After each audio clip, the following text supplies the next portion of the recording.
Como é que é o uso do espaço público? O município tem programas de interrupção de tráfego nesses dias? Qual é a média de participantes? Aí perguntando sobre esse... Tem o programa de bicicletas compartilhadas, então buscamos isso. Em relação ao alto rendimento, o município tem algum apoio a programas de alto rendimento?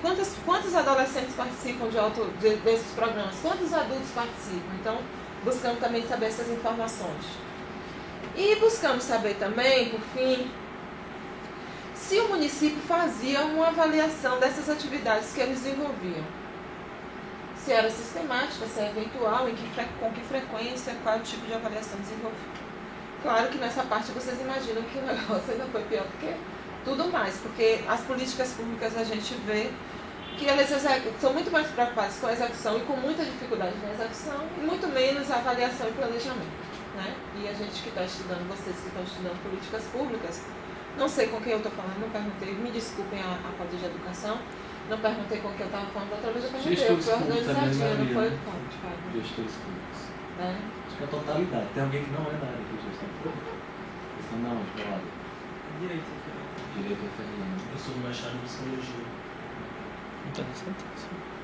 Então, assim, a gente entende que para fazer política pública a gente precisa planejar, a gente precisa fazer a execução e a gente precisa avaliar. É um ciclo, né? Sim. É um ciclo, né? Então, na medida que a gente avalia, a gente planeja melhor e a gente busca outros resultados. Bom, então esses foram os eixos e aí vamos em frente. Aí alguns resultados que nós achamos, né, nesse trabalho inteiro. Eu quero dizer para vocês, antes de apresentar os resultados, o seguinte. A política de esporte é uma política que não tem tanta prioridade e nem tem tanta visibilidade assim, a não ser em tempo de mega evento. E quando a gente fala de esporte nesse Brasil, comumente se pensa em quê? No Futebol. Na monocultura do futebol. Falou muito bem. Da monocultura do futebol. Então é isso, né? Então, gente, se a gente mal consegue estruturar uma política de educação e de saúde, o esporte, então, está na rabada, né? Vamos combinar, porque daí ainda vem assistência social, política de assistência social, ainda vem a política de habitação, né? A gente ainda tem a política de transporte, de mobilidade urbana, que é uma coisa que vem emergente, sobretudo nos grandes centros urbanos. Então, isso é para a gente poder ter a compreensão de que esse é o nosso contexto, esse é o nosso pano de fundo. Então, das 10 cidades, aí eu vou lembrar vocês que foram 10 cidades que responderam essa parte mais específica, né, que nós perguntamos a eles. Então, das 10 cidades, 9 possuem Secretaria Municipal de Esporte. Uma cidade possui uma diretoria de esporte e lazer.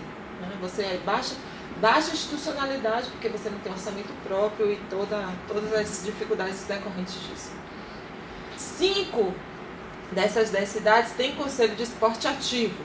Por que é importante saber? Porque, na medida que a gente tem Conselho de Esporte, a gente vai entender que há uma participação, nem que seja formal, da sociedade civil na definição das diretrizes da política pública daquela cidade, né? Então, ainda há uma baixa, né, participação da sociedade civil. 4 tem Fundo Municipal de Esporte aprovado por lei.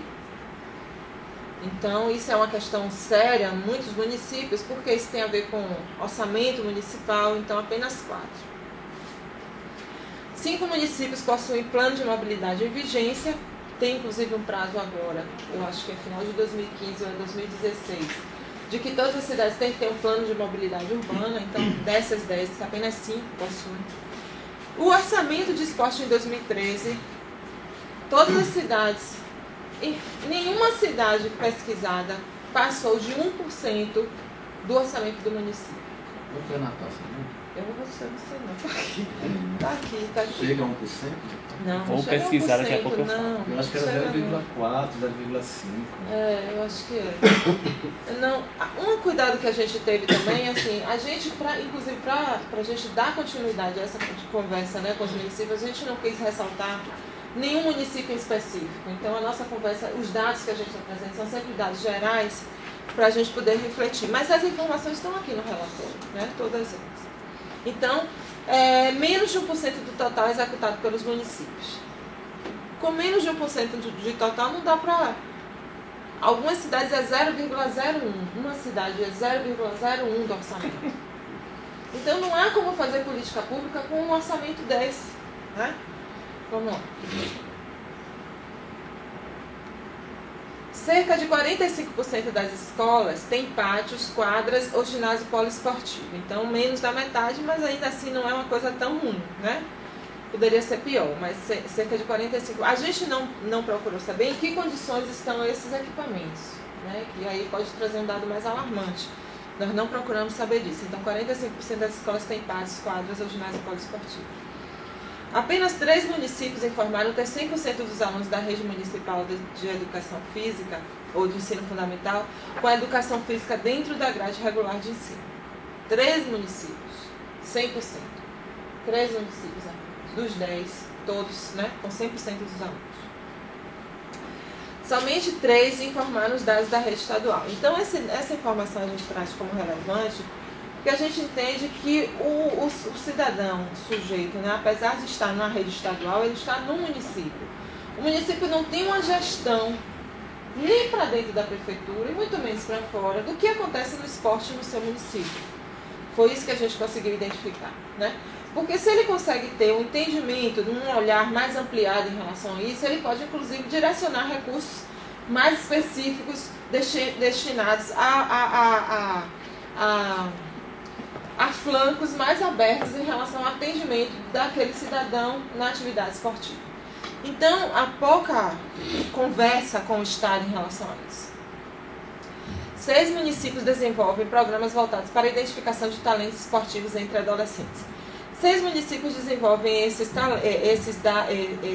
identificação, mas com um número muito pequeno de meninos inseridos em programas, né, de desenvolvimento de atletas. Ok? Nosso Clodoaldo. Poucos profissionais para as atividades monitoradas. A maioria das cidades está acima de 4.000 habitantes por profissional. Eu não sei qual é o problema dos professores de educação física. Eu acho que eles não querem. Será, Alisson? Já notei aqui algumas coisas. Não sei. Não sei. Eu também acho que... Então, assim, de qualquer forma, gente, isso reflete que não há uma estruturação desses programas, né? Primeiro porque eles nem existem, né? Segundo, quando eles existem, eles absorvem poucas pessoas, né? De maneira... Às vezes trabalham com monitores, não são pessoas formadas em educação física. A pouca regularidade ou a baixa oferta de aulas com atividades monitoradas se agrava fora do horário escolar, no período de férias e com o aumento da idade dos grupos. Então, garante-se minimamente dentro da grade escolar, né, do currículo escolar, mas depois disso, nas férias, esse número diminui, a oferta desses serviços diminui e com o aumento da idade, isso também diminui. Em alguns municípios, inclusive, nos programas do governo federal, a gente identificou que, olha, é uma questão, um recorte de gênero aí também, né? Nós identificamos, Fernando, que a maioria dos meninos que participavam eram sexo masculino, as meninas eram um número menor. Ok. As meninas eram um número menor. E uma vez eu visitando um programa do segundo tempo, a menina chegou a corrida assim. O que estava fazendo? Eu estava cuidando das atividades domésticas, cuidando de casa, cuidando dos irmãos e tal. Então, é uma coisa que talvez precisasse ser investigada, mas parece que essa aderência das meninas, que não é que elas não queiram fazer, mas tem menos oportunidade porque precisam se responsabilizar por outras coisas, a gente vai ver aí uma baixa aderência de meninas, né, nas faixas etárias mais novas. A gente vai ver isso mudar quando as mulheres ficam mais velhas. Então aí elas têm mais mulheres praticando atividade física do que homens, né? Então, já falei, de 7 a 18 anos é um número significativamente maior de meninos do que de meninas. No público adulto e da terceira idade, essa relação se inverte, né? Então, as mulheres elas passam então a desenvolver mais atividade física. Vamos lá. 9 municípios possuem ciclovias, ciclofaixas e ciclorotas. Há uma tendência, parece, na maioria das cidades, a organização nesse sentido, né? Uma tendência de fazer ciclovias, ciclofaixas, eu acho que tanto mais pela pressão da mobilidade urbana do que menos do que pelo estímulo à atividade física. 9 municípios apresentam cerca de 800 quilômetros de vias para ciclistas. O compartilhamento de bicicletas já mostra um alto grau de adesão, né? A maioria das cidades que nós pesquisamos já tem aquele programa que as prefeituras fazem uma licitação, um apoio, né? Normalmente de algum banco. 8 cidades têm programas de ruas de lazer. Das 10 cidades, 8 apresentam programas de ruas de lazer, algumas com mais frequência, outras uma vez no mês, mas de alguma forma está presente aí. Ok. O que a gente, né, pretende, né, com isso? Quais são as nossas intenções e as nossas conclusões? A gente precisa fazer é necessário, é urgente, fazer uma revisão da legislação que define o Sistema Nacional de Esporte. Se a gente consegue definir o Sistema Nacional de Esporte de maneira mais clara, a gente vai definir competências dos entes federados, qual é a competência e a responsabilidade do município, qual é a competência e a responsabilidade do Estado e do governo federal, estrutura isso tanto do ponto de vista do orçamento quanto do ponto de vista dos programas, né, que são desenvolvidos em cada uma dessas instâncias. A política pública de esporte ela não sofreu grande impacto da Copa do Mundo. Nós tínhamos a expectativa, antes da Copa, de que a política pública de esporte pudesse ter uma sobrinha aí nesse movimento todo, mas não teve, efetivamente não teve. Os municípios não conseguiram estruturar. O que a gente está falando não é de um evento, a gente está falando de uma política pública de longo prazo, de médio e longo prazo, que possa se sustentar a partir além dos mega eventos, né? Há uma dificuldade clara de integração entre as secretarias. Isso não é específico do esporte, é da política pública de um modo geral. E por isso daí a dificuldade da obtenção dos dados. Então as prefeituras não sabiam nem onde pegar os dados que a gente estava pedindo, né? Os articuladores não sabiam como acessar esses dados. Então isso é complicado, gente, porque essas pessoas estão gerindo uma política pública. E aí a gente tem a ideia de que a coisa é muito focalizada nisso, né? Falta de uma cultura de coleta de dados relacionados ao esporte e ausência de metas de resultados de planos de longo prazo e de avaliações. Isso está claro, né? E isso é uma grande fragilidade das políticas públicas que não... Você desenvolve um projeto, um programa, mas você não sabe que você vai atender. O máximo que você consegue é identificar quantas pessoas vão ser atendidas, mas vai fazendo as coisas com muito esforço, né? Precisa de uma tenda, o orçamento não deu para alugar uma tenda, e aí vai fazendo umas adaptações assim que fragilizam muito a execução da política pública. Ok. Daí a gente entende que esse documento, a gente consegue definir alguns indicadores, né, que para nós é importante para identificar as áreas impactadas pelo esporte. A gente agora consegue compreender com mais clareza como é que a gente vai, que áreas que impactam, né, no desenvolvimento de uma política pública esportiva. E daí na próxima edição a gente já vai mais direcionado para essas áreas. Interesse dos órgãos das cidades pelo tema do esporte. Apesar disso, o esporte ele é carismático, digamos assim, né? Os atletas, eles despertam carisma. Ontem o Clodoaldo fez uma visita, ele veio fazer a entrega oficial do relatório e nós fizemos 2 visitas, uma num projeto na Vila de Ponta Negra e uma outra no RN Vida, no Caique. E os meninos ficavam, todas as pessoas queriam tirar foto com o Clodoaldo, né? Do guarda municipal aos meninos pequenos. Então, ele é carismático o esporte. Saiu na TV hoje. Saiu na TV hoje. Então, e todos têm interesse em falar de esporte e ajudar. Já estou terminando. A utilização... Tá. Então, a utilização a gente espera, o retorno que as prefeituras dizem assim, isso aqui é importante para nós, né? Esse documento é importante para nós, a gente tem um diagnóstico, é um legado. Ontem o secretário de esporte falou, isso aqui é um legado para a gente, né? Então, a gente espera que realmente haja uma utilização desse relatório para poder ajudar a fazer um direcionamento mais adequado da política pública do esporte nos municípios. E agora nós vamos fazer para o segundo relatório, nós vamos reaplicar essa matriz de indicadores. Vamos aprimorar essa matriz. Nós começamos a fazer um processo de avaliação, né, desse ano, conjunto com os municípios, o que acharam, quais foram as dificuldades, os gargalos. Vamos aprofundar os dados da escola. Nos incomodou muito os resultados, que não é novidade, né? A gente inclusive sabe que não é novidade isso. Então vamos tentar ver essas questões de iniquidade, como essa questão de gênero, saber esses equipamentos. Nós sabemos quantos equipamentos tinham, mas a gente quer saber onde é que eles estão. Eles estão na periferia, eles estão na orla, o nível de conservação deles, né? Quem é que eles estão atendendo? Então a gente quer saber um pouco sobre isso, e a gente também vai dar visibilidade às boas práticas. Nós queremos mostrar, tem muita coisa boa acontecendo, tanto do parte das prefeituras, porque também não é assim essa lástima, não é possível que a pessoa faça só coisa ruim. Uma pessoa, eu digo, uma instituição, né? Mas também tem coisas boas sendo desenvolvidas pelas organizações não governamentais, desenvolvendo projetos bem interessantes, e a gente quer dar uma visibilidade a essas boas práticas. Aí, quem nos apoiou, né? Cidades do Esporte, Itaú, Instituto Península e Alana e a P&G. Pronto. Nosso site, vocês podem acessar o relatório, ele está lá digitalmente, tá? Está disponível, e obrigado pela paciência. Menos de 5 minutos. Obrigado, Adriana. Então, agradecer a Adriana, que seguiu rigorosamente o tempo. E aí passar a palavra, para que depois a gente abra para o debate, para o Fernando, né, nosso colega aqui da Universidade, da AGECOM. Por favor, Fernando, fique bastante à vontade. Obrigado. Em primeiro lugar, agradecer ao Fábio pelo convite.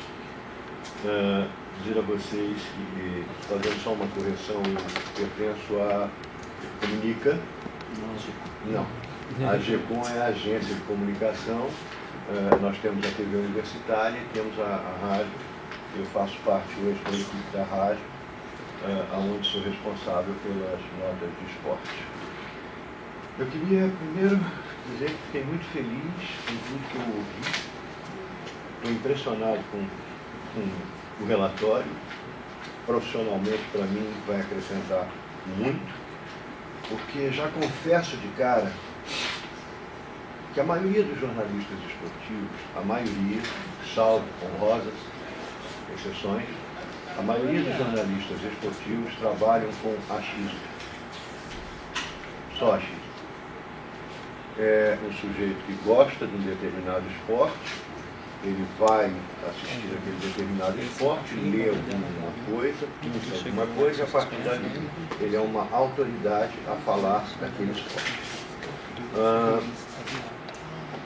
A maioria absoluta não tem a menor ideia do que seja isso, como isso ocorre. Nós temos hoje um jornalista na área de esporte no Brasil que eu tenho uma profunda admiração, que é o José Cruz, que é o sujeito que ele não só fala da monocultura futebolística, mas ele entra por todos os esportes e, fundamentalmente, nas políticas do esporte do Brasil. O tema que foi me proposto foi o que aconteceu com o futebol do Rio Grande do Norte depois da Copa do Mundo. Eu podia resumir essa minha participação exatamente com o que eu vou dizer agora. Nada.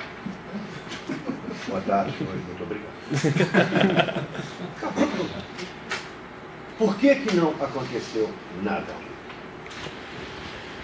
Porque se os governos do Brasil, em todos os níveis, não têm a menor preocupação com qualquer política esportiva, imagine dirigentes de futebol. Vocês vão dizer, é tudo horrível? Não. Aqui e ali você vai encontrar alguma coisa que está sendo feita e é bem feita. Mas, no geral, nada. Eu não costumo ser otimista em relação a propostas de governo. Nenhum governo. Que fique bem claro, nenhum governo. Eu sempre acho que quando o governo propõe alguma coisa, ou é enrolação, ou é eleitoreiro, tá? Ou alguém vai ser sacaneado. Esse alguém normalmente somos nós. Então já tenho esse meio pé atrás. Quando surgiu a ideia da Copa do Mundo, as pessoas ficaram muito felizes, ficaram todos, e eu, como sempre, fui o chato da questão. Eu era o chato da questão. Fernando, o que você acha da Copa? Eu digo, olha, é um evento fantástico. Não sei se vai acontecer tudo que estão dizendo que vai. E, na verdade, não aconteceu. Porque se vocês lembram, não sei se vocês lembram, Natal teve 3 projetos voltados diretamente para a Copa, diretamente para o evento futebol, que foi um primeiro projeto de um estádio que seria uma estrela, seria construído em Parnamirim, não sei se vocês lembram disso. Depois veio o segundo projeto, que era não derrubar, mas reformar o Castelão, que de todos os projetos era o mais inteligente, né, que menos causaria falta de gasto. E teve um terceiro projeto que era para fazer qualquer sheik de Dubai renunciar e nunca mais querer fazer absolutamente nada na vida dele, a não ser descansar numa rede em algum lugar nas Ilhas Seychelles. Esse projeto era megalomaníaco. Eles não só iam construir um estádio novo, mas eles iam construir um centro administrativo novo, tudo novo. Você ia se sentir na própria Dubai. Como eu sou brasileiro, e dos brasileiros eu tenho alguma desconfiança, né? Porque eu antes de... todas as críticas que eu faço ao Brasil me incluo nelas, porque elas partem primeiro de quem eu sou, para depois eu projetar no outro. Né? Eu disse, rapaz, isso não vai funcionar, e não funcionou. O que nós tivemos de verdade? Uns buracos de tatu que fizeram ali, até ficou bonitinho, botaram as coisas amarelas, né? Fizeram lá umas coisas suspensas, e a minha preocupação é quando começar a cair lixo naqueles bueiros, na hora que chover mesmo, os carros, aí nós vamos ter projeto de natação para automóvel, que aquilo ali vai inundar, eu não tenho a menor dúvida, em 5 anos aquilo inunda. E construíram um belíssimo estádio. Inegavelmente, o Arena das Dunas é um belíssimo estádio. Nós só não temos futebol para ele. Isso pode ofender as pessoas? Lamento, mas é verdade. E o que é pior? Quando se falou em elefantes brancos, na época se falou em Natal, Manaus, Cuiabá, Brasília, Maria Garrincha. Não são só esses, são todos. O Maracanã não está sendo usado. Eu errei no projeto. Pois é, o Maracanã não está sendo usado. As arenas estão tentando fazer uma associação e se unir para tentar descobrir uma forma de juntas minimizarem os imensos prejuízos que estão tendo. Agora, por que o futebol brasileiro não evoluiu? O futebol brasileiro continua exatamente do tamanho que era em 1960. As cabeças pensantes do futebol brasileiro são as mesmas. Aliás, eu tenho um amigo que diz uma coisa interessante. Ele diz, Fernando, no futebol e na política do Brasil, a naftalina está lá desde 1908. É sempre a mesma naftalina. Tá? Muda ali uma baratinha que chega, não gostei, chega outra que já se acostuma, outra já se viciam e ficam. Mas, no geral, é a mesma coisa. E aí, o que sobrou para nós? Coisa nenhuma. Nós tivemos a festa, foi fantástica. Mas toda a Copa do Mundo, a festa será fantástica. Se você fizer uma Copa do Mundo em Vanuatu, não sei o que aconteceu agora com Vanuatu, com esse tornado que teve por lá, mas fizer agora, depois do tornado, ainda assim será uma festa. O evento futebol. Porque o evento futebol vai congregar pessoas, queira você ou não, primeiro, porque ele é entre seleções, ele é entre países, ele é entre os melhores jogadores, ele tem uma divulgação da FIFA brutal. É bom você estar no lugar onde vai estar todo mundo. Se bem que em Natal ainda ocorreu um problema interessante. As pessoas, no início, Nós tivemos aqui no jogo, era Grécia e Japão, e Gana, Estados Unidos. Nós tivemos muitos ingressos que não tinham sido comprados pela nossa arrogância, essa porcaria. Só que quando a festa começou, deu uma coceira na galera e teve gente comprando ingresso a 500 contos. O ingresso você podia ter comprado a 100, 50, 200. Ele comprou a 500, 800. Eu tenho que ver a Grécia. Eu preciso ver o Japão. Porque as pessoas nem entendiam bem o que era isso. E aí, vamos direto para o futebol. Criou-se uma expectativa, pelo menos a maioria dos caras que eu tinha conversado, isso é uma maravilha. Porque agora os clubes vão buscar intercâmbio, porque nós vamos conhecer melhor como funciona aqui e ali, o estádio vai trazer torcida, a torcida vai encher o estádio e agora vai. Essa é a famosa frase do Brasil, né? Agora vai. Eu tenho 59 anos e nesses 59 anos, todas as vezes eu ouço esse agora vai. É um coito interrompido terrível na minha vida de brasileiro. Porque quando eu penso que agora vai, aí vem alguém e diz, não deu, entendeu?